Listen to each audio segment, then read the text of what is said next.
Saya dari sejak muda, sekarang masih merasa muda.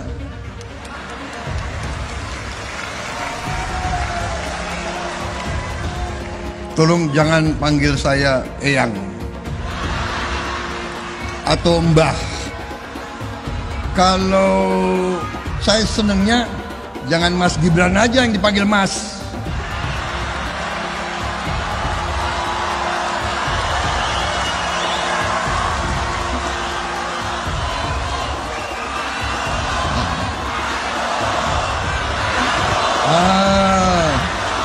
Begitu dong. Mas Bowo gitu dong. Saya ingin menyampaikan bahwa nanti kita akan laksanakan 65 hari sisa ini kampanye dengan sebaik-baiknya. Kampanye dengan rajin turun ke bawah. Dengan memberi program kita, memberi strategi kita, memberi gagasan kita. Habis kita beri gagasan, ya nggak apa-apa kalau joget.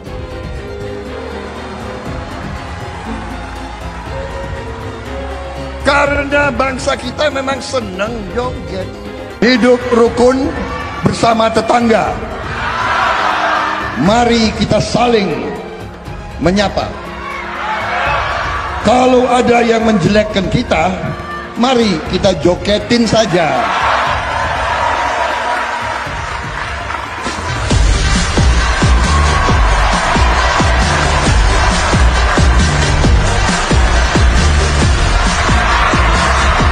Selain melanjutkan dan bahkan mempercepat pembangunan IKN, Ganjar juga akan memberikan internet gratis dan super cepat. Nah, ini kan justru sangat luar biasa. Program internet gratis ini adalah program yang dicanangkan oleh pasangan Ganjar dan Profesor Mahfud MD. Nah, sedangkan program makan siang gratis itu adalah program dari pasangan Prabowo dan Gibran. Nah, sekarang saya ingin bertanya juga, kira-kira ya kalau disuruh untuk memilih, kalian akan lebih memilih program internet gratis atau program makan siang gratis? Ya, sekarang coba dibandingkan dengan program internet gratis yang dicanangkan oleh Ganjar Pranowo. Nah, kira-kira mana yang lebih bermanfaat untuk siswa didik? Saya yakin pasti akan lebih banyak yang memilih internet gratis daripada makan siang gratis. Kalau benar Pak Prabowo ini berdosa, saya mau tanya, Mas Ganjar kalau terpilih jadi presiden mau diapain Pak Prabowo? Mau disorak-sorakin doang atau mau melakukan sesuatu nggak sama Pak Prabowo? Mau akan jadi pahlawan nggak untuk bela biji tukul, dihukum nggak Pak Prabowo? Akan jadi pahlawan nggak untuk orang-orang yang hilang yang nggak ketemu itu akan dihukum nggak Prabowo? Ini pertanyaan nih buat aktivis-aktivis. Capres Anda mau ngapain kalau dia menang terhadap Pak Prabowo? Berani statement nggak? Muncul nggak di visi misinya? Kalau saya menang saya gulung Pak Prabowo misalnya. Kalau saya menang saya hukum Pak Prabowo, berani nggak? Posisi moral Anda saya pertanyakan. Kalau Anda capres Anda nggak akan melakukan apa-apa juga terhadap Pak Prabowo kalau dia menang. Sekarang pertanyaannya, Mas Ganjar kalau jadi presiden mau melakukan apa terhadap dosa yang hari ini dituduhkan kepada Pak Prabowo? Mengapa Pak Jokowi kemudian mempercayakan continuity itu kepada Prabowo? Hari ini saya terus terang merasa kecewa. Kenapa? Karena Prabowo bukan Jokowi. Sekali lagi, Prabowo bukan Jokowi. Hari ini juga Pak Jokowi menggunakan kekuatan-kekuatan negara hanya untuk menggolkan supaya Prabowo menjadi presiden. Sadarlah kita semua, dengan berbagai gimmick seperti gemoy, dengan joget-joget dan sebagainya. Ini bukan Jokowi.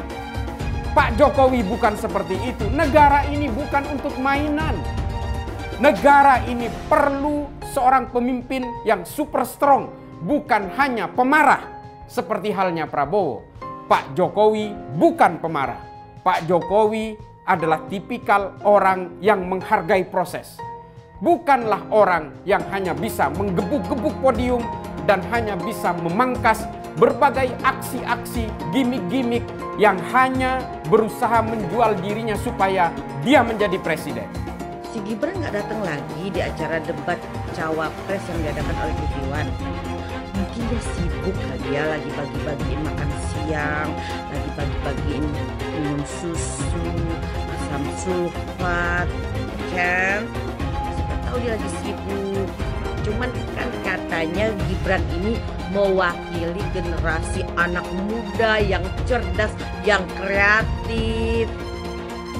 generasi milenial, generasi optimis, generasi emas. Diundang debat nggak dateng, alasannya sibuk. Itu aja kok dipertanyakan, dibawa santai aja, nggak boleh kayak gitu. Kamu bakal jadi calon pemimpin, Gibran. Banyak-banyaklah belajar dan membaca biar cerdas. Si Prabowo ini suka lupa kalau dia tuh lagi ada di depan kamera yang seharusnya dia jaim selama masa kampanye Pilpres ini. Cuman ternyata susah juga mempertahankan topeng itu. Mau dibedakin kayak gimana pun, Prabowo tetap Prabowo. Dia nggak bakalan bisa dipasangin muka Hello Kitty. Kedepannya, mungkin si Prabowo ini bakalan dibatesin untuk nongolin muka dalam acara-acara dialog. Karena terlalu banyak blundernya. Dan gue ngeliat orang-orang juga mulai sadar tuh, kalau masalah di negara kita nggak bisa diselesaikan sama joget-joget doang dan senyumannya si Prabowo Hello Kitty. Jadi narasi jogetin aja dan senyumin aja menurut gue nggak ada gunanya dan lupain aja. Dia lagi dibangun image-nya sebagai seorang yang gemoy. Kalau cuman masalah gemoy, lebih imut komuknya Kim Jong Un lah. Orang banyak terlena sama brand image yang sedang dibangun timnya sekarang. Tapi syukurnya gue nggak sampai terlena. Apalagi kalau lihat track record dan beberapa blundernya dia belakangan ini, makin jelas dah kalau dia tuh emang nggak pantas mimpin negara ini. Terus terang saya meragukan keseriusan para mahasiswa memperjuangkan demokrasi. Misalnya saja saya baca bahwa ada gerakan aliansi mahasiswa di Jogja melawan politik dinasti. Mereka gunakan baju kaos bertuliskan Republik Rasa Kerajaan. Ini ironis sekali karena mereka justru sedang berada di sebuah wilayah yang jelas-jelas menjalankan politik dinasti dan mereka diam saja. Ya, politik dinasti sesungguhnya adalah daerah istimewa Yogyakarta. Gubernurnya tidak dipilih melalui pemilu. Gubernurnya adalah Sultan Hamengkubuwono ke-10 yang menjadi gubernur karena garis keturunan. Ini ditetapkan melalui Undang-Undang Keistimewaan Yogyakarta. Pertanyaannya, kenapa mahasiswa diam saja menyaksikan politik dinasti yang jelas-jelas bertentangan dengan konstitusi ini? Apakah mereka takut? Atau memang nggak paham apa arti politik dinasti? Tim Ses Eyang Prabowo sekarang ini beramai-ramai ngajarin relawan dan pendukung Mas Ganjar dan Prof Mahfud soal cara berkampanye. Kata mereka nih, ini kata mereka loh ya. Kata mereka, pendukung Mas Ganjar dan Prof Mahfud supaya berhenti membongkar keburukan dari Pak Jokowi. Supaya berhenti membahas Mahkamah Keluarga. Supaya berhenti mengorek cawe-cawe dari Ibu Iriana di urusan politik dan Pilpres 2024. Kalau memang benar hasil survei Mas Ganjar dan Prof Mahfud turun gara-gara para pendukungnya terlalu bersemangat membongkar-bongkar keburukan dari Pak Jokowi, membahas Mahkamah Keluarga, dan mengorek-ngorek cawe-cawe Ibu Iriana di urusan politik dan Pilpres 2024. Kalau itu memang benar, mengapa mereka tidak membiarkan hasil survei Mas Ganjar dan Prof Mahfud semakin anjlok lagi? Mengapa mereka jadi sibuk sendiri memberikan saran supaya kita berhenti membongkar keburukan dari Pak Jokowi, supaya berhenti membahas soal Mahkamah Keluarga, supaya berhenti mengorek cawe-cawe dari Ibu Iriana di urusan politik dan Pilpres 2024? Kita patut curiga. Kita patut curiga bahwa mereka sebetulnya benar-benar tertekan akibat adanya pembongkaran keburukan dari Pak Jokowi. Akibat terus-terusannya masyarakat membahas soal Mahkamah Keluarga. Jangan-jangan ya, angka survei Eyang Prabowo dan Mas Gibran benar-benar anjlok gara-gara semua itu.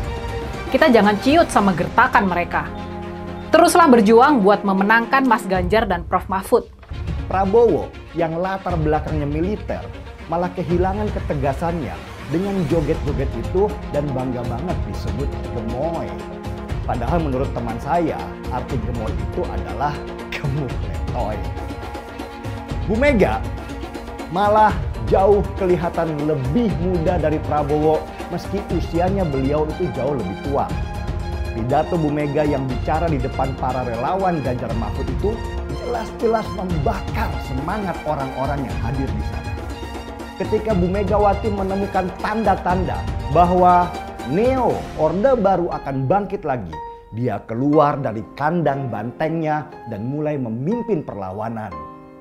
Tanda-tanda bangkitnya Orde Baru, rezim yang dulu dilawan oleh Bu Mega, mulai terlihat ketika pemerintahan yang sekarang memakai cara-cara yang sama dalam membungkam demokrasi.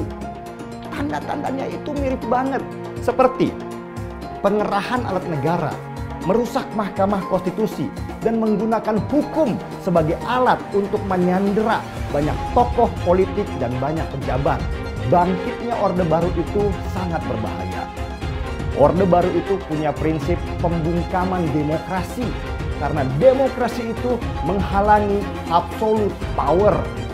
Dan absolute power itu bisa merusak banyak segi pemerintahan dan negara, seperti merusak hukum, mega korupsi, dan nepotisme yang berdasarkan keluarga dan kroni-kroninya.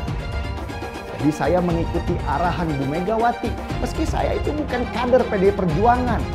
Karena baru di Pilpres sekarang ini, situasi bahaya ini jauh di atas masalah siapa calon presidennya, tetapi fokus pada terancamnya demokrasi kita. Andaikan tidak ada Ganjar dan Mahfud, saya pilih Prabowo. Tapi kalau ada Ganjar dan Mahfud, masa saya harus cari yang lain? Paket komplit. Ini saya bukan karena saya benci dengan Prabowo atau Gibran. Gunakanlah akal yang jujur, yang sehat. Masa yang begini masih mau ditolak? Tapi kalau begini, saya bingung. Saya ini Jokower. Jujur saya ini bingung ini hari. Kenapa negeri jadi begini? Jangan maaf loh. Karena ini Gibran anak presiden, terus kita anggap Gibran ini Jokowi. Ya jauh dong. Ilmu tuh nggak bisa diwariskan. Ini kalau terjadi suatu pilpres nanti, apa nggak saya khawatir? Ini pilpres yang terburuk mungkin. Kenapa? Ada bau-bau melanggar konstitusi. Saya nggak ingin selama hidup saya itu saya berpihak kepada yang tidak benar. Saya lebih senang bersama orang yang kalah. Semoga Anda semua tolong gunakan pikiran Anda dalam memilih pemimpin. Kalau saya melihat secara jujur saya harus menggunakan akal sehat, bukan karena saya kebencian dengan Prabowo atau Pak Gibran atau yang lain. Ini demi negara, saya harus katakan, tidak ada alasan saya untuk menolak Pak Mahfud dan Pak Ganjar memimpin negeri ini. Kalau itu di situ ada 3 calon. Dari sini terlihat ada bau-bau kelicikan yang berjalan di dalam sistem. Soal anggaran, keamanan, dan backingan. Kita kebayang siapa yang paling diuntungkan oleh sandiwara yang besar ini. Gak mungkin ribuan orang itu gerak sendiri tanpa dikendalikan. Gak mungkin. Gak mungkin gerombolan itu manut-manut saja tanpa diinstrukturi. Kekacauan ini adalah tanda bahwa 2024 mengandung banyak sekali aroma busuk. Jelas sumbernya adalah akal bulus dan nafsu politik. Sebenarnya masyarakat udah paham. Mata kita semua udah terbuka lebar.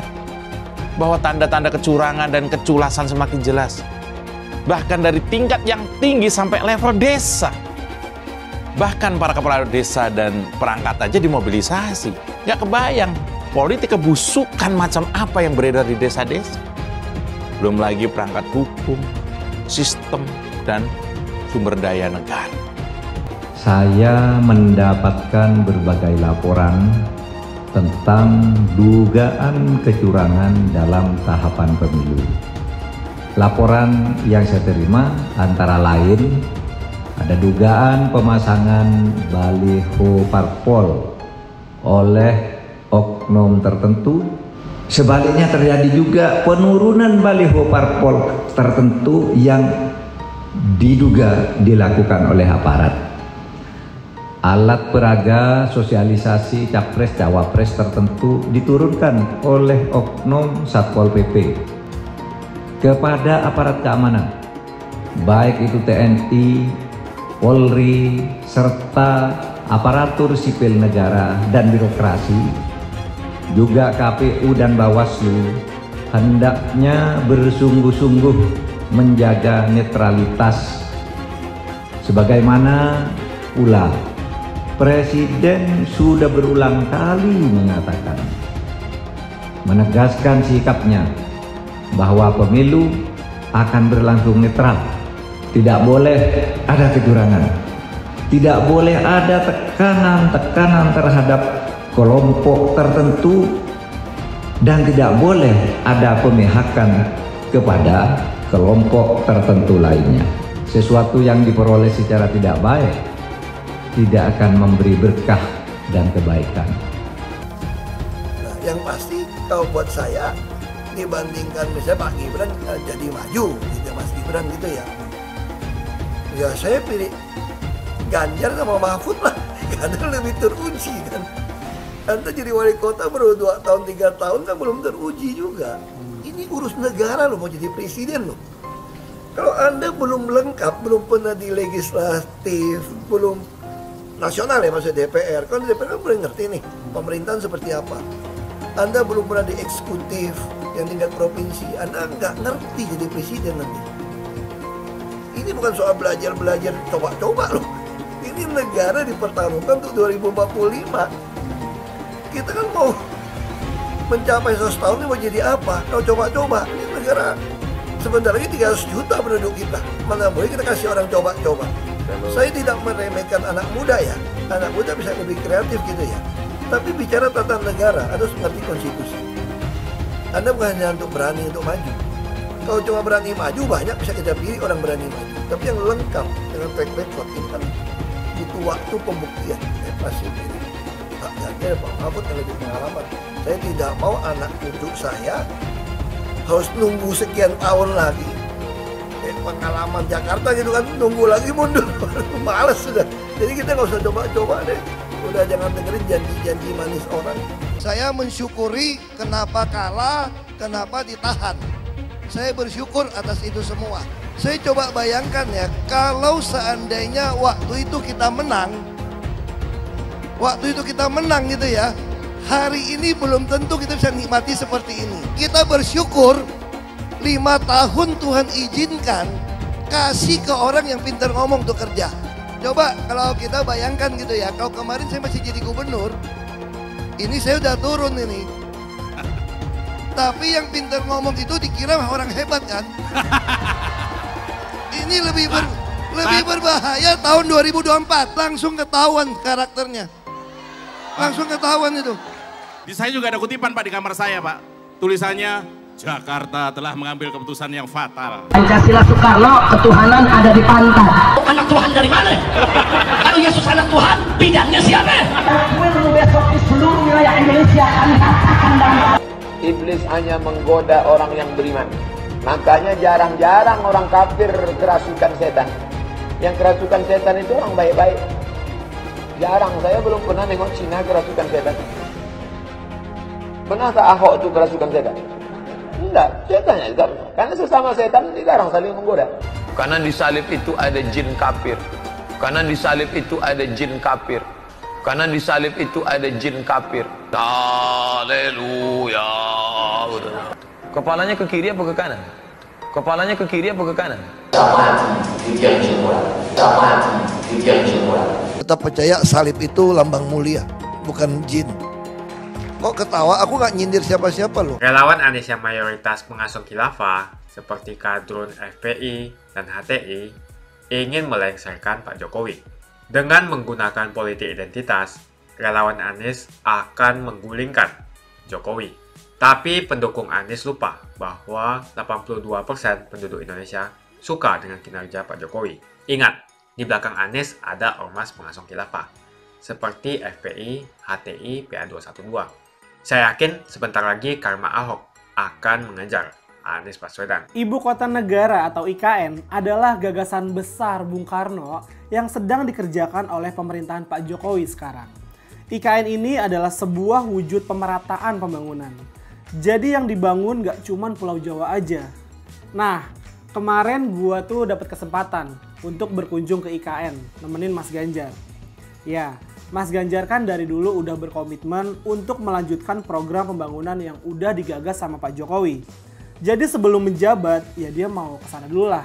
Lihat-lihat dulu lah progres pembangunan di sana, sambil menyiapkan langkah yang tepat untuk memastikan IKN akan tetap berjalan dan bisa tuntas pembangunannya saat nanti Mas Ganjar menjabat jadi presiden. Lagian tuh ya, buzzer-buzzernya Prabowo punya PR besar. Menurut gua, kalau mau tempelin Pak Jokowi ke Pak Prabowo, mereka harus ajak Pak Prabowo belusukan nonstop.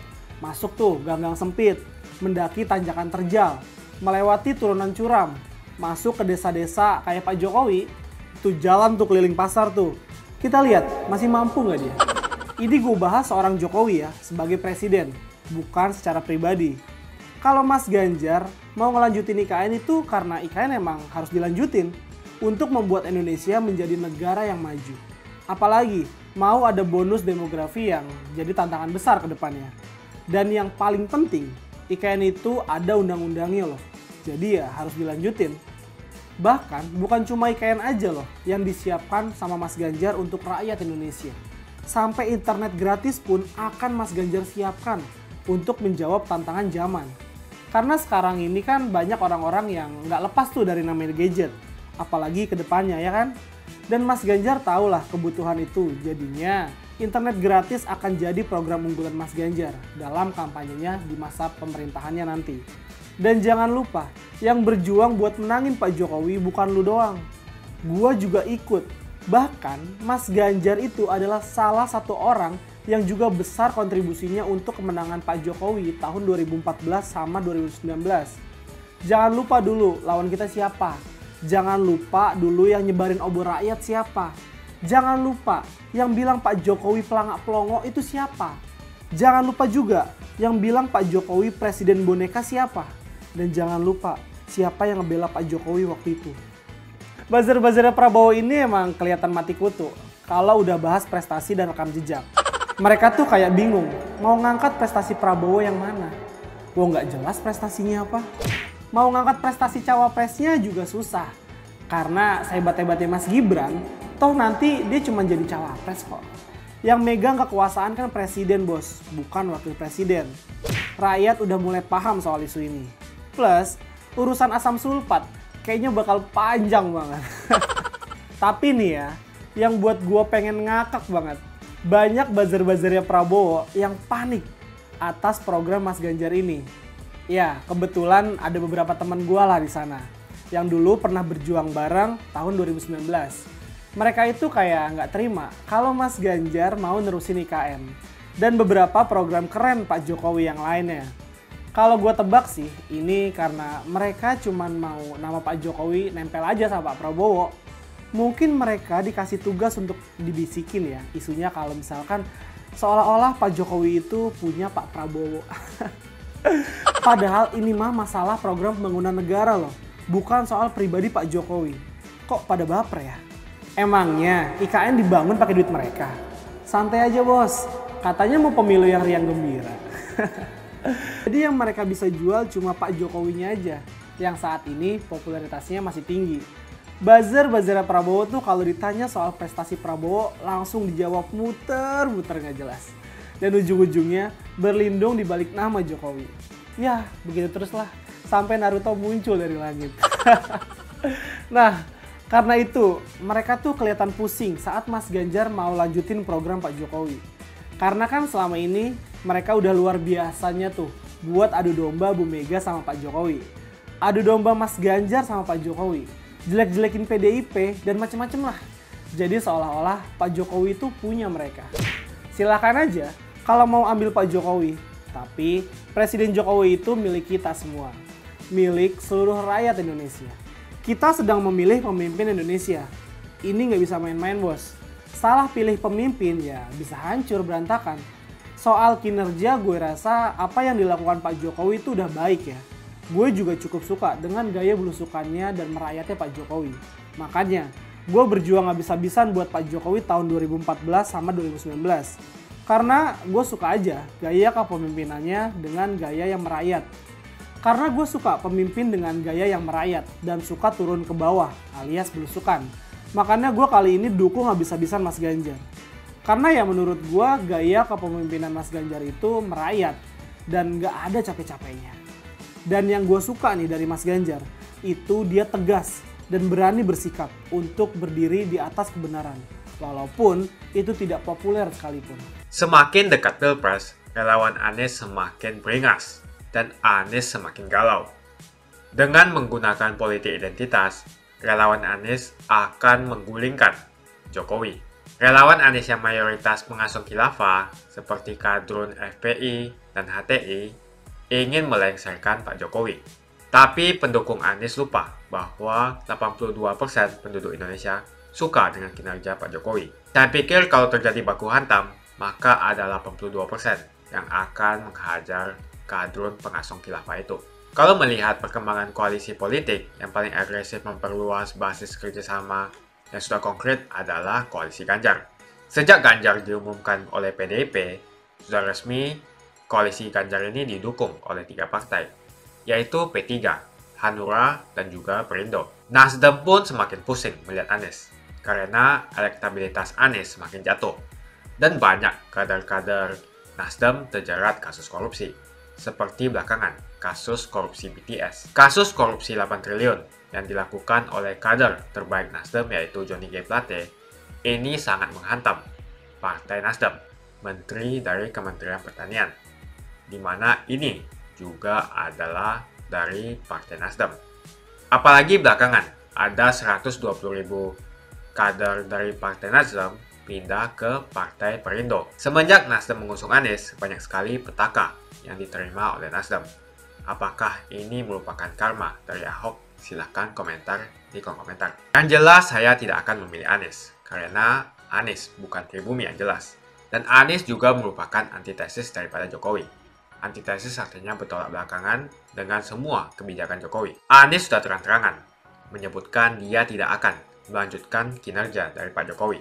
Tidak ada infrastruktur yang akan dibangun jika Anies memimpin Indonesia 5 tahun ke depan. Lagi pula Anies juga didukung oleh khilafah dan pendukung Anies dari ormas seperti FPI dan juga HTI. Apa kita mau FPI dan HTI kembali di Indonesia jika Anies memimpin? Anies adalah bapak politik identitas yang menghalalkan segala cara untuk menggapai kekuasaan, termasuk menggunakan politik identitas berbasis agama. Kita lihat di kasus Ahok. Kita sudah bisa melihat kinerja Anies selama 5 tahun di Jakarta, dan ini merupakan rekam jejak Anies Baswedan. Tidak ada satupun janji yang dipenuhi, dan tidak ada kinerja yang bisa dibanggakan. Dari DP 0%, OKOC, kelebihan bayar, Formula E, banjir, sumur resapan, jalan rusak, dan gonta-ganti nama jalan. Jadi saya rasa tagline perubahan yang diusung Anies adalah tagline merubah kata korupsi menjadi kelebihan bayar, supaya semua koruptor tidak dijerat oleh pasal korupsi.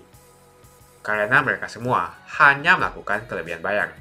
Jadi perkataan Ahok sudah terbukti dan Jakarta sudah menjadi korban. Jangan biarkan Indonesia menjadi korban kibulan Anies Baswedan. Suara minoritas jangan lagi merasa takut untuk memilih pemimpin yang membela hak minoritas. Karena Anies jelas hanya memanfaatkan suara minoritas untuk mendapatkan suara. Ingat, di belakang Anies ada ormas pengusung khilafah, seperti FPI, HTI, PA212. Saya yakin sebentar lagi karma Ahok akan mengejar Anies Baswedan. Begitu saja opini saya hari ini. Tuliskan opini kalian tentang Anies Baswedan di kolom komentar. Dan juga tuliskan pendapat kalian tentang people power oleh relawan Anies untuk melengsarkan Pak Jokowi. Tuliskan pendapat kalian.